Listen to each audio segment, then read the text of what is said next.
साधना चाहिए। साधना कौन? मन को साधना है, शरीर को साधना नहीं है। शरीर तो आप हाथ धो लेंगे, पसीना 1 मिनट में आ जाएगा। आप मुंह से कुल्ला कर लेंगे, मुंह में पानी बनता है, फिर पानी आ जाएगा। शौच जाकर के आप शरीर को साफ कर लेंगे, लेकिन शरीर के अंदर लैट्रिन बनना चालू है। वॉशरूम जाकर के आप स्वच्छ हो जाएंगे, लेकिन अंदर मशीन तो काम कर रही है।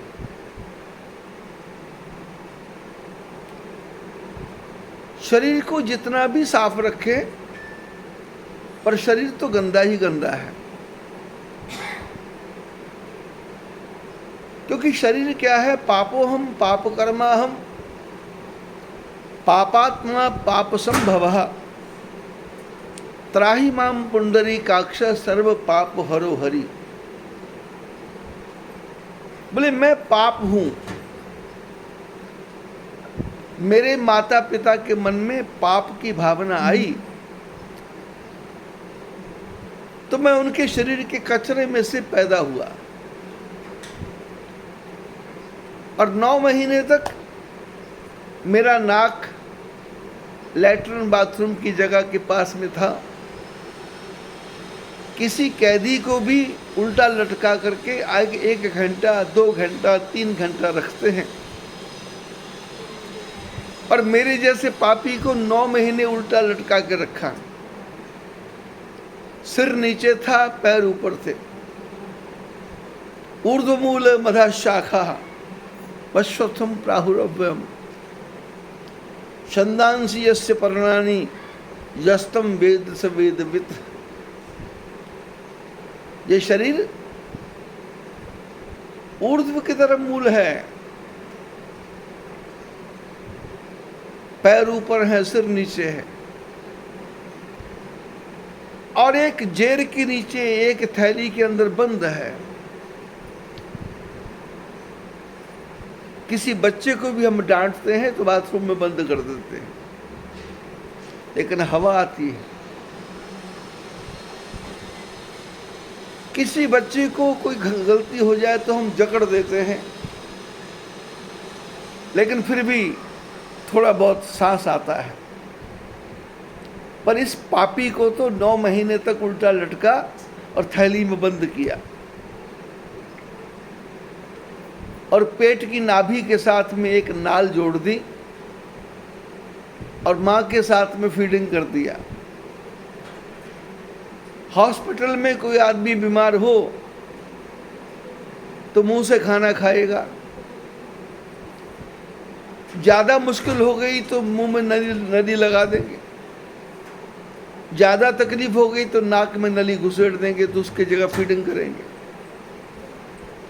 पर इस जीव को, इस पापी को तो उल्टा लटका करके नाल के साथ में उसको जोड़ा और उसके साथ में खून देते गए, और ये धीरे धीरे बढ़ता गया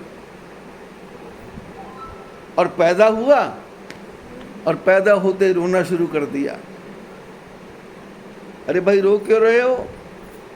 बोले 9 महीने का दंड भोग के आया हूं, अब संसार में आ गया। अब संसार में आकर के पता नहीं क्या व्यवहार होगा, क्योंकि रो इसलिए रहा हूं कि जब मैं मरा, जब मेरे प्राण निकले, तो मैं अपने बेटों के लिए लाखों की संपत्ति जोड़ के आया था, करोड़ों रुपया छोड़ के आया था। अभी बहन जी भजन गा रही थी, हरि भजले, हरि का नाम भजले, हरि तो तुझे मिल जाएंगे।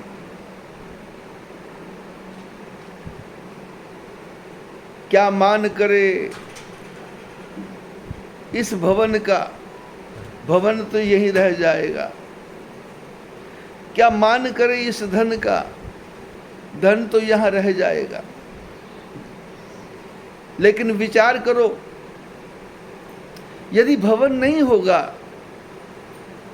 तो मन में कचोटता रहेगा।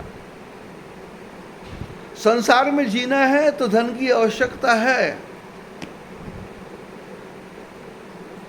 आपके पास धन है तो आपका मान है, आपका सम्मान है, आपको लोग बुलाएंगे, आपके पास लोग आएंगे, आपसे लोग बातें करेंगे, आपसे लोग चर्चा करेंगे।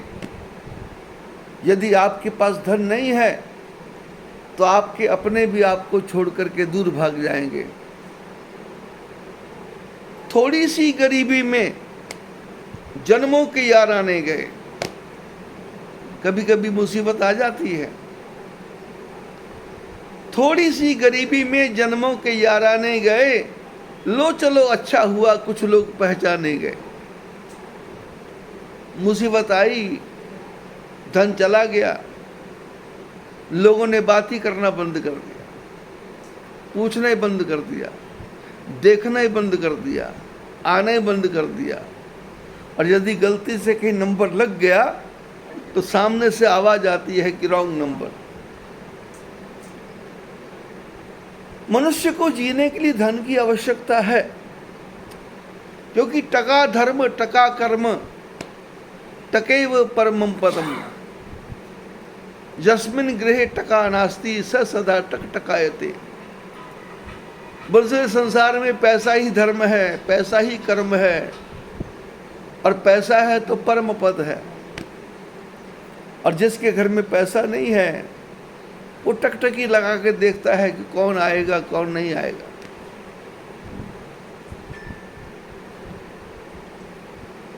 मनुष्य का जीवन है, धन चाहिए, भवन भी चाहिए,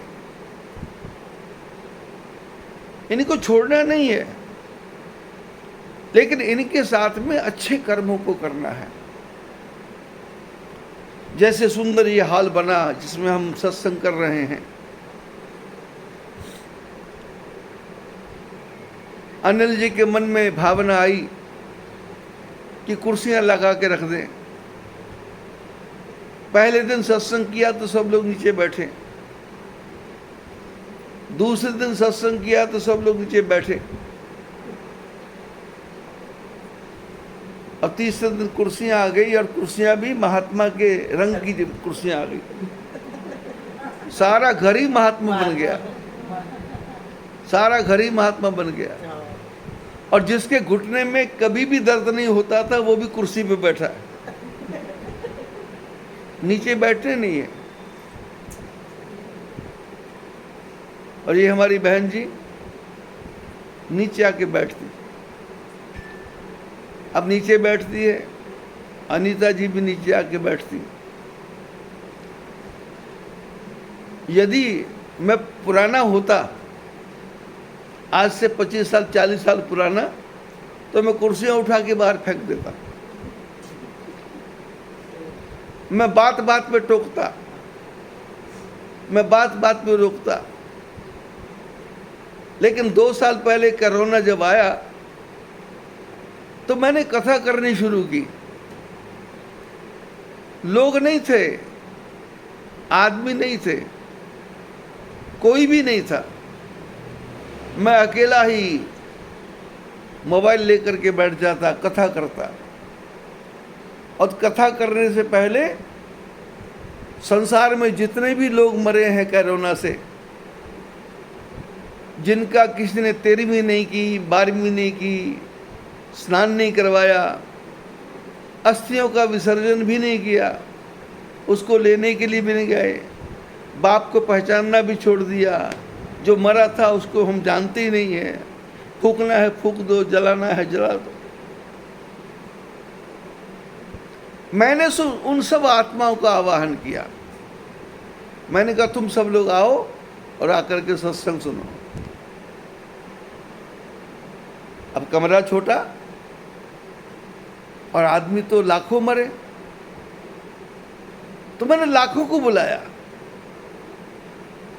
जो आज मरा, जो कल मरा, जो अभी मरा, जो मरने वाला है, जो तैयार बैठा है, चले आओ।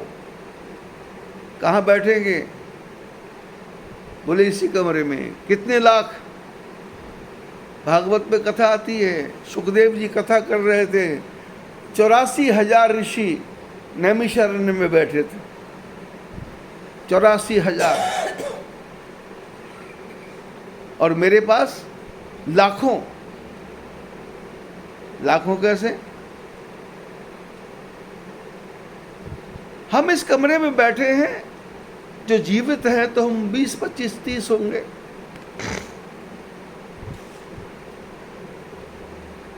प्रातः काल 7 बजे जब सूरज निकले, कमरा सारा बंद हो, एकदम अंधेरा हो, एक तरफ का पर्दा थोड़ा हटाओ, दरवाजे के अंदर छोटा सा छेद, और छेद के सामने सूर्य। सूर्य की रोशनी छेद से आती है और छेद से आकर के पूरे कमरे में फैल जाती है। उस छेद से वो सामने आके देखो तो पूरा गोला बनता है। उस समय एक झाड़ू को उठाओ या एक चादर को उठा के ऐसे जोर से झटको, और झटकने से उस छेद में आपको ऐसा लगेगा जैसे धूल भाग रही है, कुछ भाग रहा है, उधर से भाग रहा है, इधर से भाग रहा है, उधर से आ रहा है। फिर चादर झटक दो, फिर वो फटाफट ऐसे ऐसे ऐसे ऐसे ऐसे ऐसे लहरें चलती हैं और आ रहा जा रहा है। वो सब क्या है? धूल के कण नहीं है। डॉक्टर कहते हैं, साइंस कहते हैं, इस कमरे के अंदर लाखों टीबी के कण हैं, लाखों टाइफाइड के कण हैं, लाखों वायरल बुखार के कण हैं। वो कण क्या है? वो कण नहीं है, वो आत्माएं हैं। आत्माएं, वो आत्माएं रूप बदल के आई हैं, और ऐसा रूप बदल के आई वो दिखाई दे रही हैं। तो जब मैं सत्संग करता था तो उन आत्माओं को बुलाता था, और थोड़े दिन कथा करने के बाद में उन आत्माओं को ऐसा आनंद आने लगा कि मेरे को रात को 12 बजे उठा देती, सत्संग सुनाओ। 1 बजे, 2 बजे, 3 बजे, 4 बजे, जब इच्छा हो, दोपहर को 12 बजे, और मैं करता था। और मेरे को अब आदत पड़ गई आंख बंद करके कथा करने का। कोई बच्चा रो रहा है, रोने दो। किसी का फोन आता है, आने दो। कोई फोन करने के लिए उठ के चला गया, जाने दो, क्योंकि मैंने आंख खोलनी नहीं। बीच में कभी कभी थोड़ी सी आंख खोल लेता हूं कि कोई है भी, ये सब से उठ के चले गए, कि मैं बोलता जा रहा हूं, सब उठ के चले गए, और मेरे को उसकी भी परवाह नहीं है, क्योंकि जैसे 1 घंटा होगा मेरे को अंदर से पता लग जाता कि 1 घंटा हो गया, और बंद कर देता हूँ। और उसके बाद मैं कमरे में जाके उसको मैं यूट्यूब में डाल देता हूँ, और जैसे यूट्यूब में जाती है वैसे उसको सुनने के लिए भारत में कम से कम 100-200 लोग एकदम झपट पड़ते हैं देखने के लिए। और उसमें आ जाता है 115 लोगों ने सुनी, 190 लोगों ने सुनी, 200 लोगों ने सुनी। यहाँ 10 लोगों ने, 20 लोगों ने, 30 लोगों ने सुनी। परसों मैंने सत्संग सुनाया था भोजन के बारे में। अनीता केडिया जी घर जा करके पति को समझा रही हैं कि टीवी देखते समय भोजन नहीं करना। मैंने कहा, मैंने ये नहीं कहा टीवी देखते समय, मैंने कहा टीवी का प्रोग्राम देखते समय। प्रोग्राम नहीं भी होगा तो टीवी दिख ही रहा है। अब जो स्विच बंद है, टीवी तो टीवी है, लेकिन उसके अंदर का प्रोग्राम नहीं देखना। यदि देखना भी है तो क्या देखना है? न्यूज़ देखना है। तो न्यूज़ देखना है तो साथ में ऐड आ जाएगी। रामदेव बाबा का शहद खा लो, रामदेव बाबा का घी खा लो, रामदेव बाबा की दवाई खा लो। और फिर रामदेव बाबा कहता है योग भगाए रोग, योग कर लो। फिर जब योग से रोग भागता है फिर दवाइयों की बात क्या है? मैंने झूठ ही झूठ। शास्त्र कहते हैं साधना शरीर को साधना नहीं है। महात्मा लोग क्या करते हैं, साधना करने के लिए हठ योग करते हैं। हठ योग मैंने चारों तरफ आग जला ली, बीच में बैठ गए, लेकिन बैठे कहाँ, शहर में। भाई शहर में क्यों बैठ रहे हो? आपको योग करना है तो जंगल में जाके करो, लेकिन वहां जाके नहीं करेंगे। लोग देखें कैसी तपस्या हो रही है। 108 पानी के ठंडे घड़ों से स्नान हो रहा है। शहर के अंदर घोषणा करके, एडवर्टाइजमेंट करके महात्मा जी आए हैं, 108 घड़े से स्नान करेंगे। फिर योग हो रहा है कि जमीन के अंदर 9 दिन तक बंद रहेंगे, बाहर नहीं निकलेंगे, और फिर 9 दिन के बाद में जिंदा बाहर निकलेंगे। ये कहाँ होगा? पटना के गांधी मैदान में होगा। यहाँ लाखों लोग आएंगे। अरे तुम किसके लिए कर रहे हो योग? ये मौन साधना किसके लिए है? ये दिखावा किसके लिए है? ये ढोंग किसके लिए है? यह पखंड किसके लिए है? अरे तुम साधना कर रहे हो अपनी आत्मा की शांति के लिए, आत्मा को परमात्मा से मिलाने के लिए। आजकल एक महात्मा बद्रीनाथ में रहते हैं, अनंत दास, मेरे से वीडियो में, मेरे से मोबाइल पे चैट होती है। मैं 3 महीने से बद्रीनाथ में रहता हूँ और बर्फ़ के अंदर अपने शरीर को नंगा करके वो दिखाते हैं कि मैं कितनी साधना कर रहा हूँ। मैं मन में सोचता हूँ कि जो तुम कर रहे हो वो मैंने करके छोड़ दिया है। सकल कर्म करी थक्यो गुसाई, सुखी न भयो अवही की नाई। मैंने सारे कर्म करके छोड़ दिए, पानी में बैठ के छोड़ दिया, आग के अंदर बैठ के छोड़ दिया, भूत प्रेतों का करने का करके छोड़ दिया, यंत्र मंत्र तंत्र काली विद्या गोरी विद्या सारी करके छोड़ दी, लेकिन कहीं भी सुख नहीं मिला, कहीं भी आराम नहीं मिला, कहीं भी चैन नहीं मिला। और चैन कब मिला? जब भगवान का भजन किया, जब सीताराम सीताराम सीताराम कहिए, याही विधि राखे राम ताही विधि रहिए। जब इस मेथड पे आए, जब इस गणित पे आए, तो जीवन का आनंद आ गया। भगवान को प्राप्त करना है तो शरीर को साधने की आवश्यकता नहीं है। यह गुण साधन ते नहीं होई, तुम्हारी कृपा पाव कोई कोई। भगवान का भजन गुण से नहीं होगा, साधन से नहीं होगा,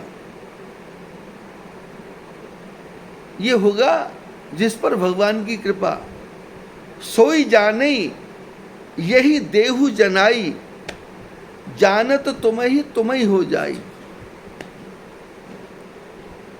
वो ही जान सकता है जिस पर भगवान की कृपा होगी, और जिस पर भगवान की कृपा होगी वो स्वयं भगवान ही बन जाएगा। महात्मा ने कहा, तू एक दिन भी जी शहनशाह बन के जी, मत पुजारी बन, स्वयं भगवान बन के जी। जो मैं हूं वो तू है। संतों ने गाया, तुझ में मुझ में बस भेद यही, मैं नर हूं तुम नारायण हो। मैं हूं संसार के हाथों में, संसार तुम्हारे हाथों में, संसार तुम्हारे हाथों में। अर्पण कर दूं दुनिया भर का, सब प्यार तुम्हारे। मेरा निश्चय बस एक यही, एक बार तुम्हें पा जाऊं मैं। अर्पण कर दूं दुनिया भर का, सब प्यार तुम्हारे हाथों में। तुझ में मुझ में बस भेद यही, मैं नर हूँ तुम नारायण हो, मैं हूँ संसार के हाथों में, संसार तुम्हारे हाथों में। बस मेरे में तेरे में यही भेद है, मैं तेरा ही रूप हूँ, मैं तत्वमसी हूँ। नारद जी एक दिन घूमते घूमते धरती पर आए, नारायण नारायण का शब्द सुना।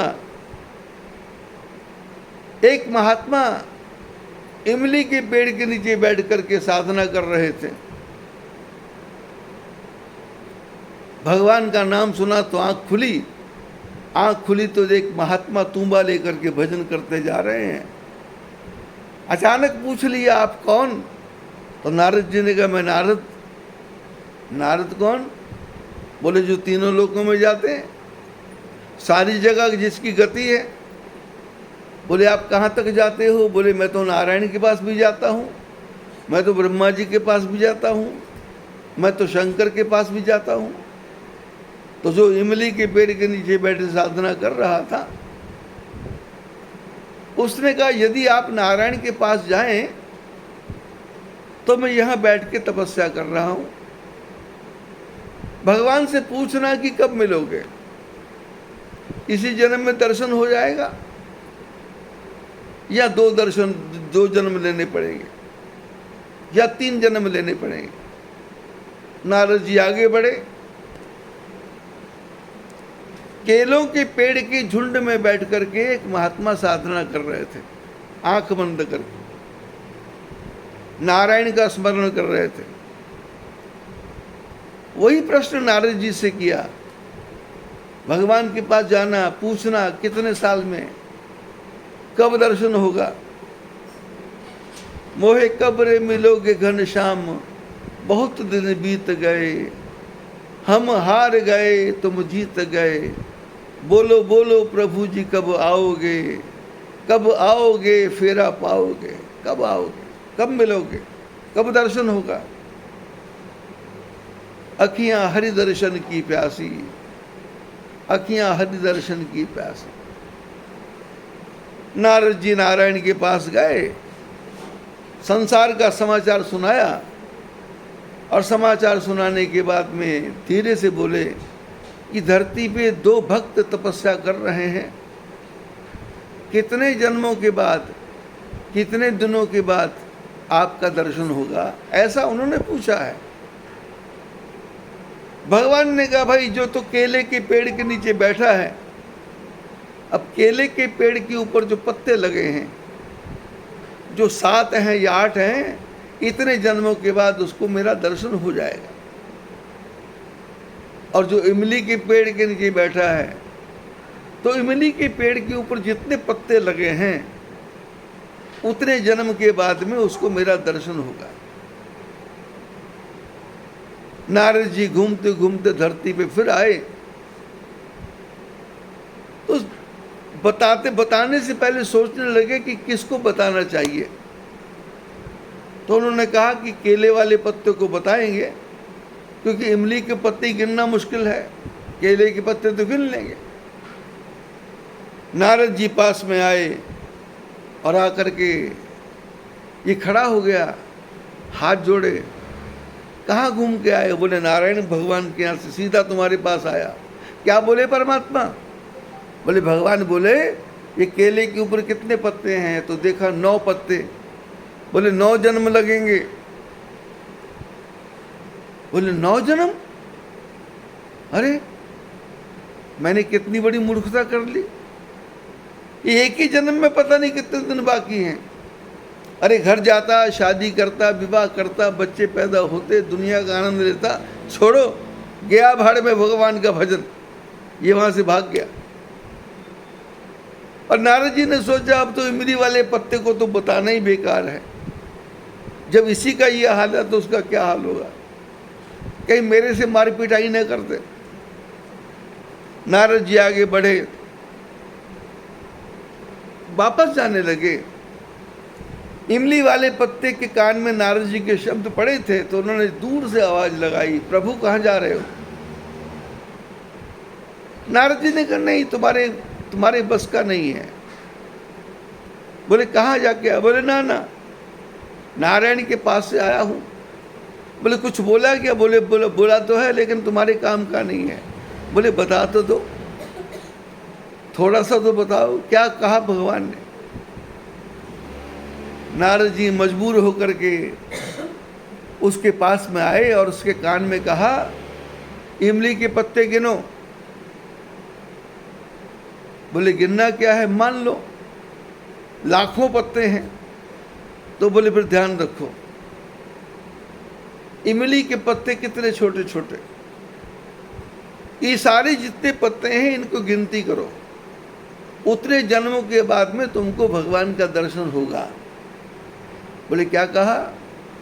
बोले इमली के जितने पत्ते हैं ये सब गिनो और उतने जन्मों के बाद तुमको भगवान का दर्शन होगा। बोले ये किसने कहा? बोले भगवान ने कहा। क्या कहा? बोले जितने इमली के पत्ते हैं इतने गिनो, उसके बाद भगवान का दर्शन होगा। बोले भगवान को मेरी याद है क्या? बोले हाँ। भगवान ने मेरे को ध्यान रखा क्या? बोले हाँ। भगवान ने मेरी बारे में सुना क्या? बोले हाँ। भगवान ने ये कहा अपने मुंह से जितने इमली के पत्ते हैं उतना? बोले हाँ, भगवान ने कहा है। इतना सुन करके उसको इतना आनंद आया। याद आएगी प्रभु को कभी ना कभी, भक्त पाएगा प्रभु को कभी ना कभी, ऐसा विश्वास मन में जमाते चलो, कृष्ण गोविंद गोपाल गाते चलो। ये तो ऐसा मस्ती में मस्त हुआ कि भगवान को मेरा ध्यान है, भगवान मेरे को याद रखते हैं, भगवान को पता है इमली के पत्ते। और ये तो नाचने लगा और ऐसा नाचा कि पास में कुआं था, कुएं में गिरने लगा और भगवान प्रकट हो गए और प्रकट होकर के इसको कुएं में से बाहर निकाल के खड़ा कर दिया। सिर पे हाथ रखा, नारद जी देख रहे हैं, नारायण आ गए और ये अपनी मस्ती में ही है, इसको कुछ पता ही नहीं नारायण आए हैं, हिला रहे हैं, अरे आंखें खोलो मैं नारायण हूँ। नारद जी तो भगवान से झगड़ा करने लगे। बोले क्या हुआ? बोले आपने मेरे से झूठ बोला, इमली के पत्ते आपने झूठ बोला, आप तो अभी आ गए। भगवान बोले मेरी गिनती का कुछ पता नहीं है, मैं 100 से भी शुरू कर सकता हूं, मैं 1 से भी शुरू कर सकता हूं, मैं 5 से भी शुरू कर सकता हूं, बस योग्यता होनी चाहिए।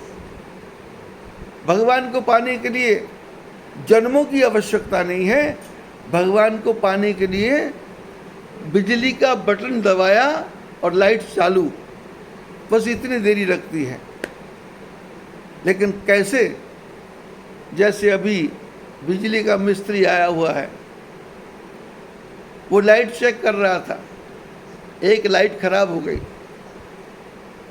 अब रवि जी ने, क्या बोलते, अनिल ने मकान बनाया, लाइटें लगाई और लाइटें लगा करके ऐसी ऐसी लाइटें लगाई कि बीच में भी लाइट दिख रही है। लेकिन वो लाइटें लगाई थी दिखाने के लिए, लेकिन जब देखने के लिए लोग आए तो वो दिख ही नहीं रही है। तो मन में धुकधुकी होने लग गई कि ये लाइट लगाई तो दिख क्यों नहीं रही है। तो मिस्त्री को बुलाया कि ये भी दिखनी चाहिए, वो भी दिखनी चाहिए, ये भी दिखनी चाहिए। लोग मकान बनाते हैं अपनी सास से अलग होकर के, सास से झगड़ा करके।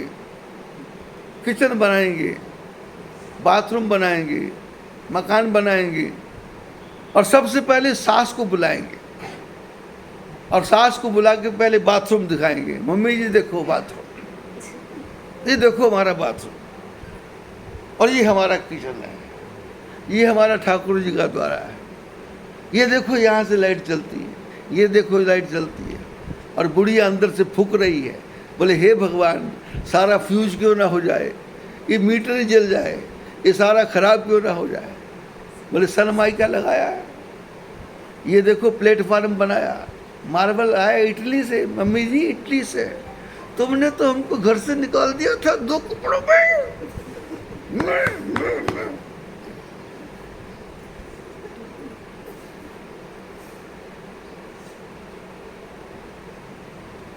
आदमी ये सोचता है एक महल बनवाएंगे, हो सका तो उसमें एक तालाब भी खुदवाएंगे। ये नहीं सोचा कि बंदे क्या तेरी औकात है, और 4 दिन की चांदनी और फिर अंधेरी रात है। आदमी विचार ही करता रहता है। जब तक धन नहीं हो तो फिर एक लोटा जल सारी समस्याओं का हल। एक लोटा जल सारी समस्याओं का हल। और जल चढ़ाना कहाँ है? बोले रोटी ठोक करके, नाश्ता खा करके, दोपहर को 12 बजे शंकर जी का सोना बंद हो गया, शंकर जी का खाना बंद हो गया, शंकर जी का ब्रेकफास्ट बंद हो गया, शंकर जी का नहाना बंद हो गया। रात के 2-2 बजे लोग चले हैं, एक लोटा जल और सारी समस्याओं का हल। और किसी भी समस्या का हल नहीं हो रहा, किसी भी समस्या का हल नहीं हो रहा।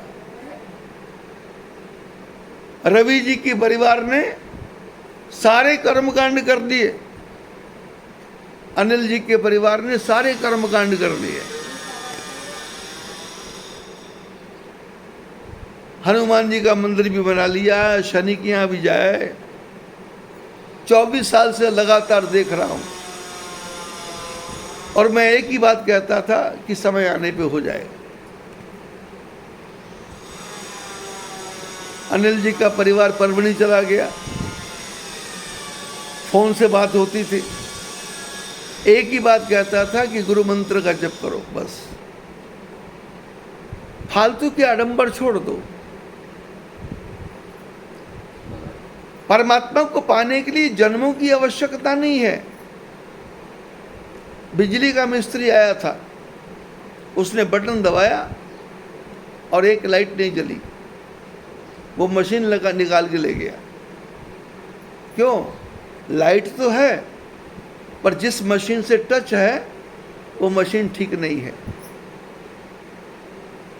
भगवान को पाने के लिए कितने घंटे लगेंगे? बोले ना ना ना, घंटे नहीं, मन क्रम वचन छाड़ चतुराई, भजत कृपा करी है रघुराई। भजते ही भगवान की कृपा हो जाएगी। घंटे 2 घंटे नहीं, साल 2 साल नहीं, भजते ही। लेकिन भजना कैसे है? भजताम प्रीति पूर्वकम, प्रेम से भजना है। कामना कुछ नहीं है। छोटा बच्चा कोई डिमांड नहीं करता, भूख लगती है तो रोता है,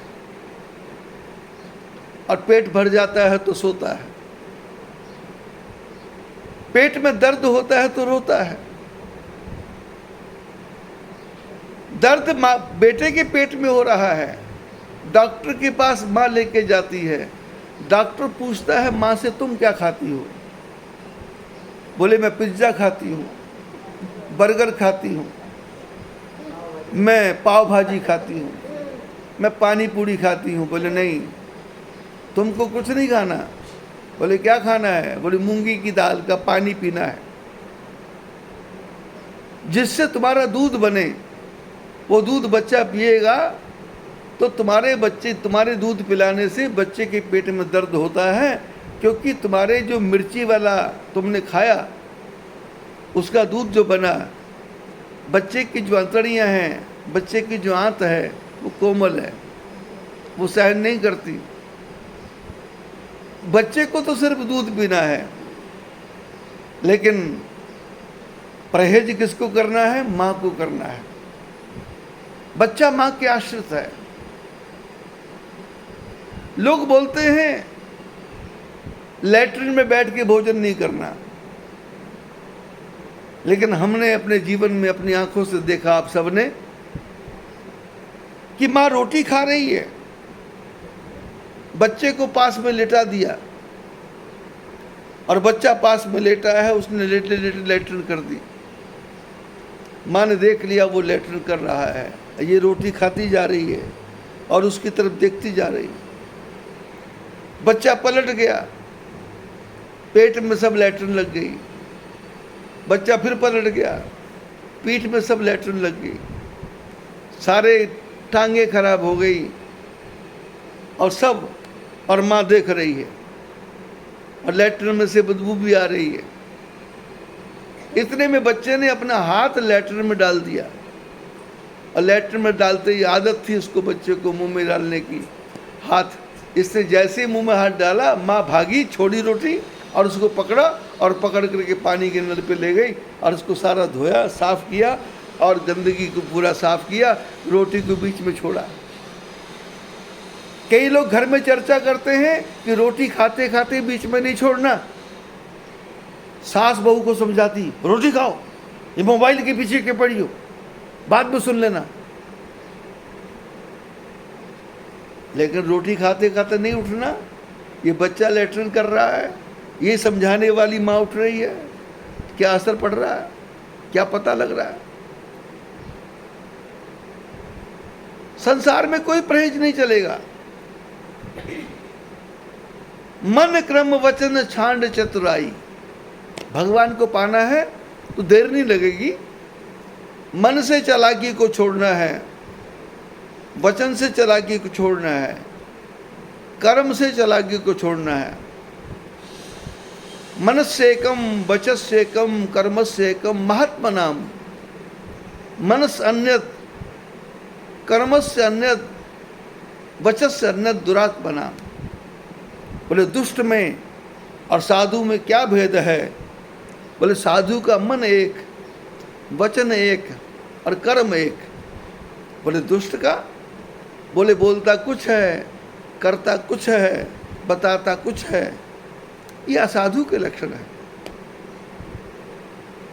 भगवान कहते हैं मेरे को पाना है तो मन क्रम वचन छांड चतुराई। मन से चालाकी को छोड़ दो, वचन से चालाकी को छोड़ दो, कर्म से भी चालाकी को छोड़ दो और भजत कृपा। भजत कृपा, भजने की कृपा के बीच में कोई शब्द नहीं है। भजते ही कृपा करेंगे, रघुराई, राम कृपा करेंगे। लाइट को जलाया, बटन दबाते ही लाइट जल जाती है, देर नहीं लगती। बटन दबाया, लाइट नहीं जली तो दूसरी लाइट जला के देखते हैं। घर के अंदर 3 फेस आ रहा है तो एक फेस की लाइट नहीं जली तो दूसरे को देखते हैं, तीसरे को देखते हैं, और फिर लाइट नहीं जली तो पड़ोसी को आवाज़ दे के पूछते हैं कि आपके यहाँ लाइट आ रही है क्या? उसने कहा हमारे यहाँ नहीं आ रही। फिर अपने मोहल्ले वालों को पूछते हैं कि लाइट आ रही है क्या? बोले नहीं आ रही। तो फिर छत पर चढ़ के देखते हैं कि लाइट कहाँ नहीं आ रही। बोले हमारे मोहल्ले की डीपी खराब है। खामगांव, 2 खामगांव हैं, एक पुराना खामगांव, एक नया खामगांव, एक चांदवारी और एक मारामारी। एक मारामारी, भूसारा, यहाँ भूसा ही भरा है, भूसा फरसान। यहाँ भूसा बनता था, फरसान बनता था। झुंझुन वाला परिवार भूसारा ही बन गया। और भूसारा में पुराना खामगांव। बोले पुराने खामगांव में तो लाइट आ रही है, नए में नहीं आ रही। लाइट का बटन दबाया, लाइट नहीं आ रही, इसका मतलब लाइट बाहर से नहीं आ रही। अब बाहर से तो आ रही है पर मेरे घर में क्यों नहीं आ रही? तो फिर फ्यूज देखते हैं, या वो जो नीचे ऊपर दबाने वाला होता है, एमसिल, उसको एमसिल को दबा के देखते हैं, जल गई लाइट। बोले ज्यादा लोड आ गया था, फ्रैक्चरेशन हो गया था, तार से तार भिड़ गई थी, अर्थिंग हो गया था।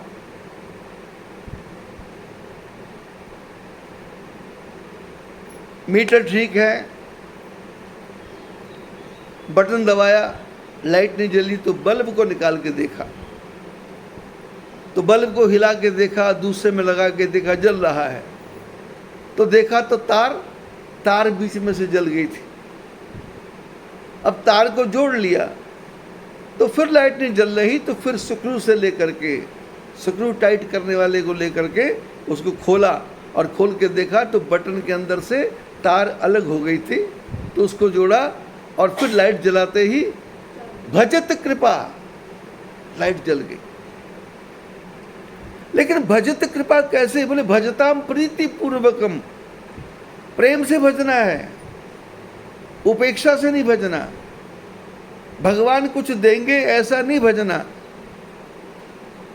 अरे यदि भगवान देंगे ऐसा सोचना है तो भगवान ने तो हमको वो दिया है, हमको मनुष्य बनाया। पशु बना सकते थे, पेड़ बना सकते थे, जानवर बना सकते थे, समुद्र की मछली बना सकते थे, पर भगवान ने मनुष्य बनाया और मनुष्य बना के भी दिमाग ठीक रखा। लोग मनुष्य बनते हैं, दिमाग का स्क्रू ढीला हो जाता है, मंद बुद्धि पैदा हो जाता है, विकलांग पैदा हो जाता है, आंखों में लाइट नहीं आती, देखने की शक्ति चली जाती है।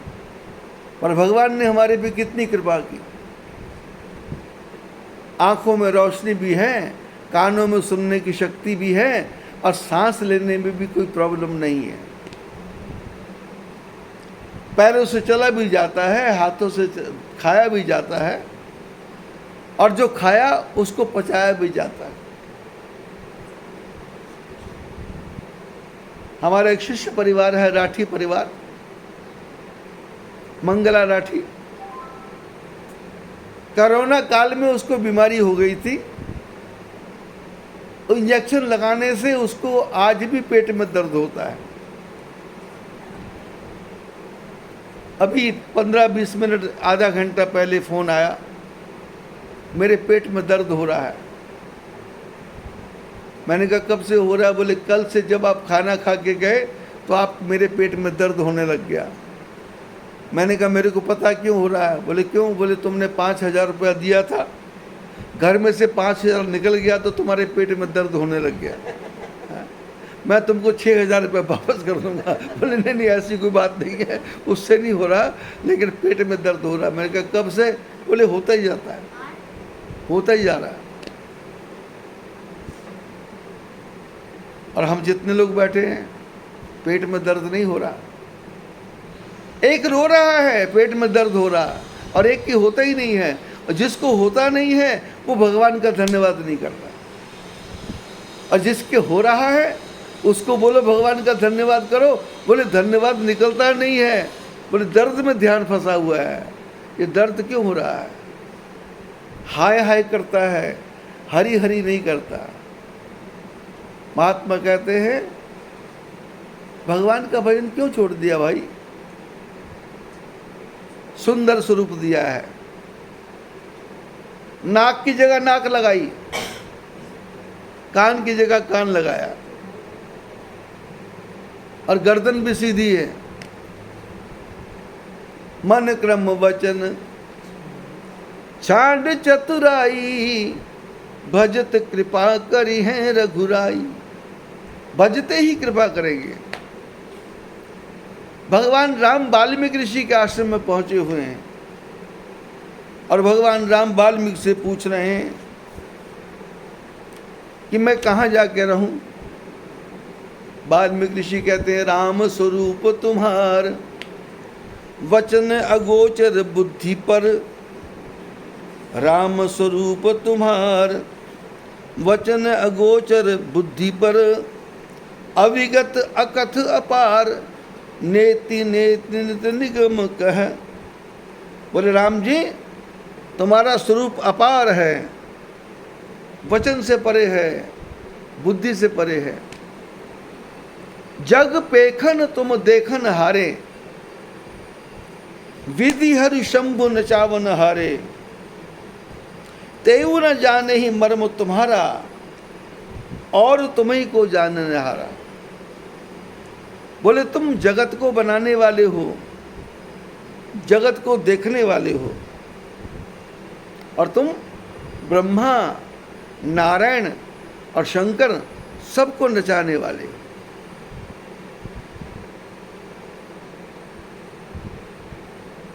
ये शंकर ब्रह्मा विष्णु भी तेऊ न जाने मर्म तुम्हारा। ये इतने बड़े बड़े देवता भी आपका भेद नहीं जान सकते। और तुम्हें को जानन हारा, और संसार में तुमको कौन जान सकता है। हम और आप तो इतना ही जानते हैं कि मेरा बेटा है, मेरा पोता है, मेरा मामा है, मेरा ताऊ है, मेरे बेटे ने पढ़ाई पूरी नहीं, मेरा बेटा पढ़ाई पूरी कर ले, मेरे बेटे की शादी हो जाए, मेरे बेटे का मकान बन जाए, मेरी बहू का मकान बन जाए, मेरी लड़की का मकान बन जाए, मेरी लड़की की लड़की की लड़की की लड़की का मकान बन जाए, मेरे बेटे के बेटे के बेटे के बेटे का मकान बन जाए, बोले मेरे मामा के मामा के मामा के मामा का मकान बन जाए। कितना बड़ा संसार है। बोले मेरा कौन कौन, ये। और ऐसा संसार उल्टा है कि मां के पेट से जो पैदा हुआ भाई है उससे दुश्मनी हो जाती।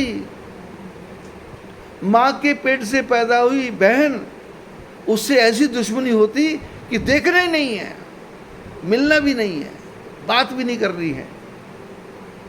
और पड़ोस में रहने वाली जो लड़की है उसको बहन बनाता है, पड़ोस में रहने वाले आदमी को भाई बनाता है, उसको राखी बांधता है। लोग शंका ना करें तो लोगों के सामने राखी बांधी जाती है, क्योंकि लोग सोचेंगे ये लड़का लड़की क्यों मिलते हैं, ये औरत इससे क्यों मिलती है, ये इसके पास क्यों बैठती है। बोले मेरा भाई है, मेरी बहन है। बोले कौन सा भाई? बोले धर्म का भाई। अरे तुम्हारे 6 भाई? बोले वो भाई नहीं है, वो दुश्मन है मेरे। बोले ये भाई है।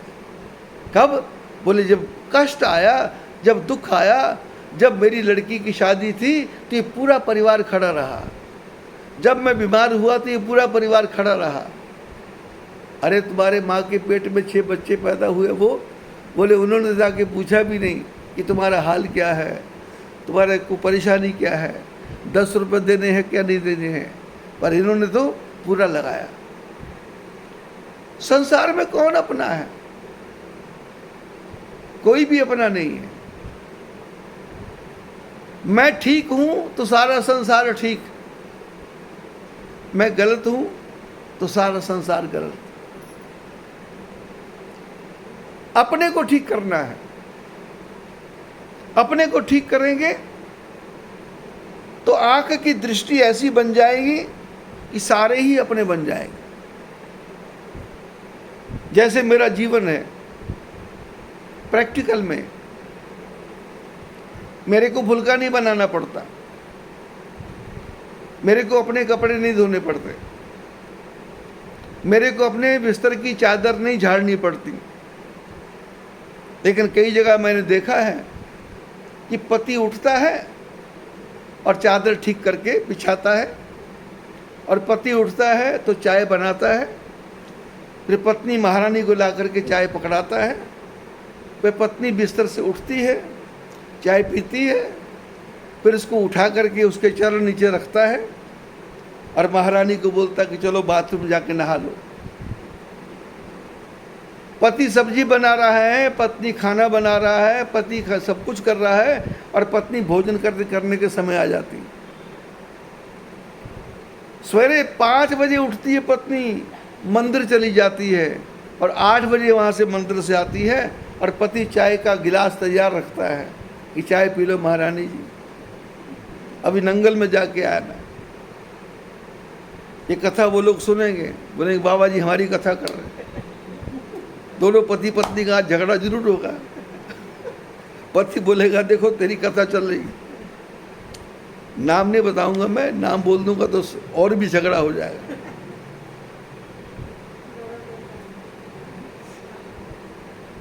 और पत्नी बड़ी खुश होती है, ये झाड़ू भी लगा लेते हैं, ये पोछा भी लगा लेते हैं, ये लैट्रिन भी साफ कर लेते हैं। और जब औरतें आती हैं तो उस समय बोलती है और पकड़ा देती, झाड़ू लगा लो आप फटाफट।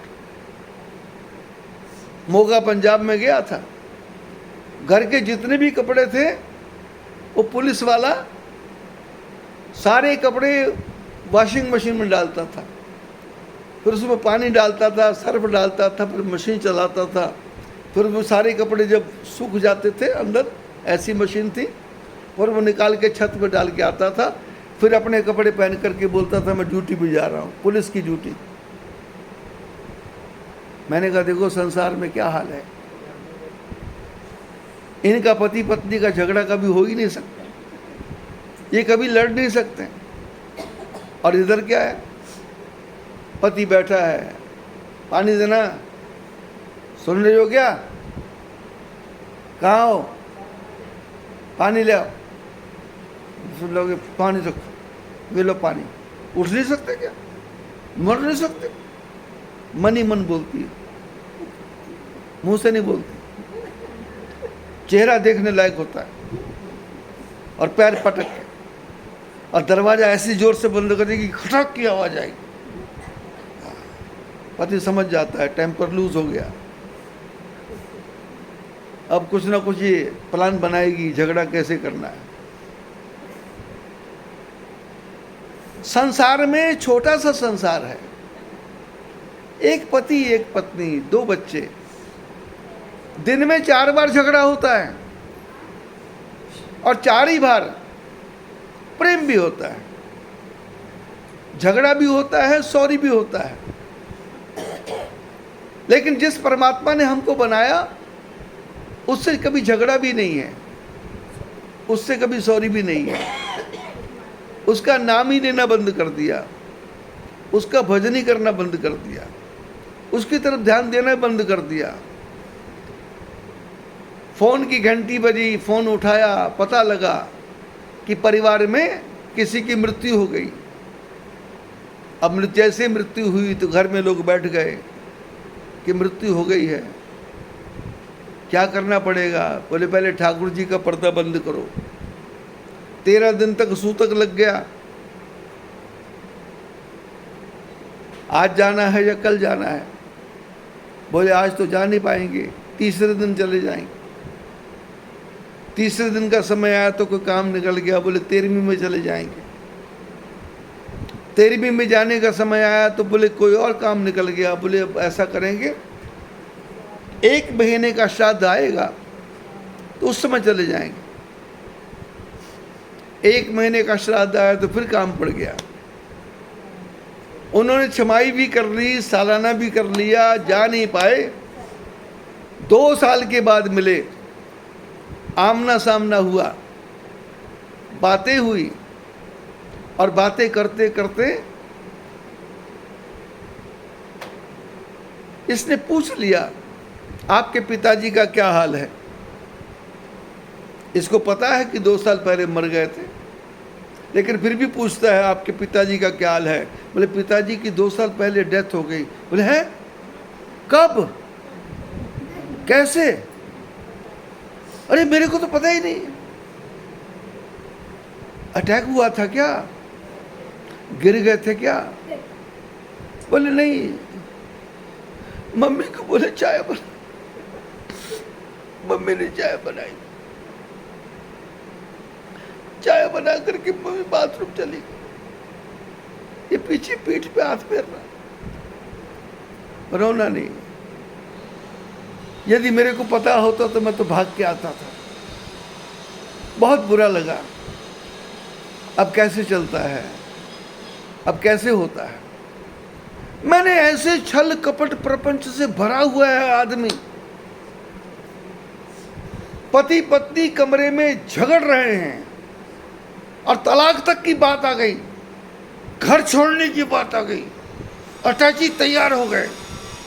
इतने में बाहर से घंटी बजी, घंटी बजते ही कैमरे में देखा बाहर चाचा जी खड़े हैं। दरवाजा खोला पति ने और चाचा जी अंदर आए। आप ही की बात हो रही थी, मैं किसकी, इनकी, आप ही की बात चल रही थी। आओ बैठो बैठो, आपकी कितनी लंबी उम्र है, आप 400 साल जियोगे चाचा जी, आप ही की बात हो रही। अटैची गया भाड़ में, झगड़ा गया भाड़ में, चाचा जी आ गए, क्या पियोगे? बोले बेटे सवेरे से चाय नहीं पी, तेरी चाची थोड़ा सा झगड़ा कर लिया। ये नहीं बता रहा कि हम भी झगड़ा ही कर रहे थे। बोले ढंग से चाचा जी चीनी ज़्यादा लेते हैं। और पत्नी पूछती है आप चीनी कैसे लोगे? बोले जैसे मर्जी बनाते।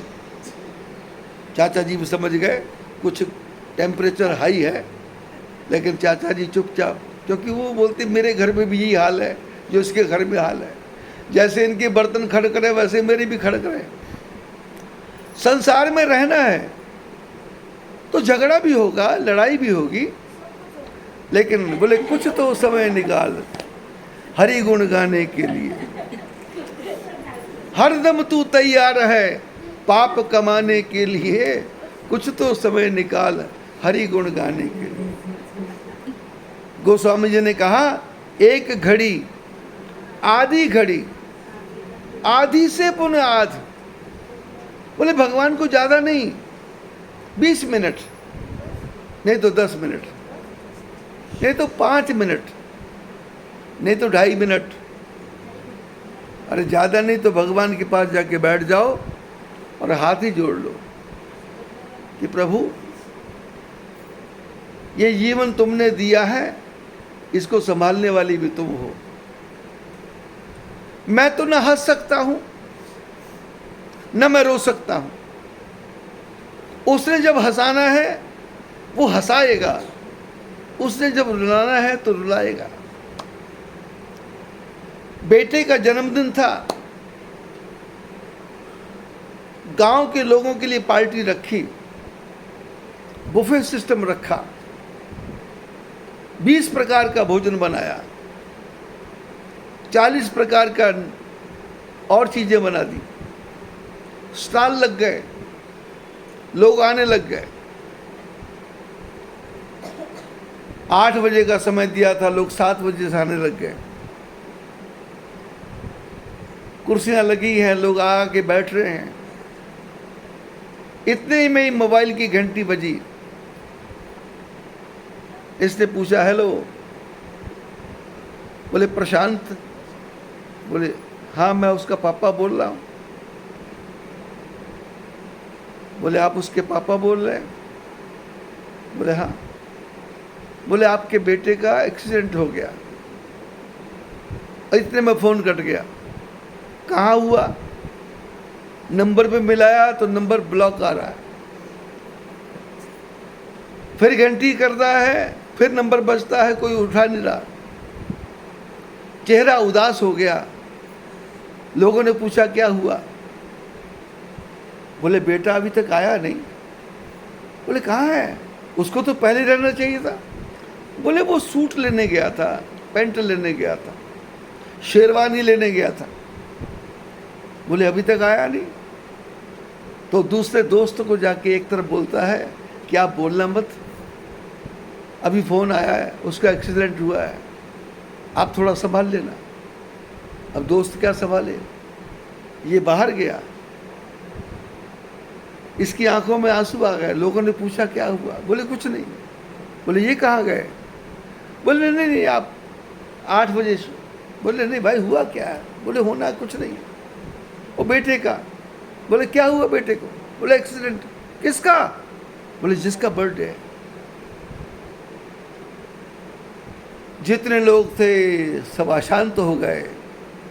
अब किसने खाना है, किसने देखना है, कौन पार्टी की तरफ देख रहा है? बाप और भाई सब मिलकर के एक एक हॉस्पिटल में जा रहे हैं, क्योंकि एड्रेस नहीं पता था।